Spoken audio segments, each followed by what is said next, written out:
ညာဦးရန်ကြော်လို့သကောင်ရဲ့အချိန်တို့ရောက်ရှိလာပါပြီ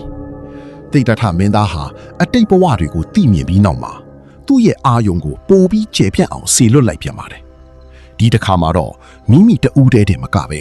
စัจ java လာအတွင်းမှာရှိတဲ့တတ္တဝါအားလုံးရဲ့ဖြစ်တည်မှုကိုမြင်တွေ့နိုင်တဲ့ဒိဋ္ဌစက္ခုဉာဏ်နတ်မျက်စိကဲ့သို့မြင်သောဉာဏ်ကိုရရှိတော်မူပါတယ်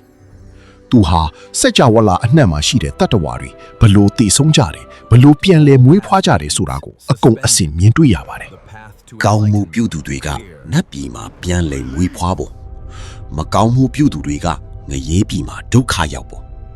ဘဝတစ်ခုနဲ့တစ်ခုကိုဆက်သွယ်ပြီးနေတဲ့လျှို့ဝှက်ချက်ဟာကံတရားသာဖြစ်တယ်ဆိုတာကိုသူဟာမျက်ဝါးထင်ထင်မြင်တွေ့သွားပါတယ်လောကကြီးမှာမတော်တဆဆိုတာမရှိပဲမိမိပြုတဲ့ကံအပေါ်မှာသာမူတည်ပြီးဘဝတွေကွဲပြားနေတာကိုမြင်တွေ့ရတဲ့အခါမှာတော့တတ္တဝါတွေအပေါ်တဏှာကရုဏာစိတ်တွေပုံမပြင်းထန်လာပါတော့တယ်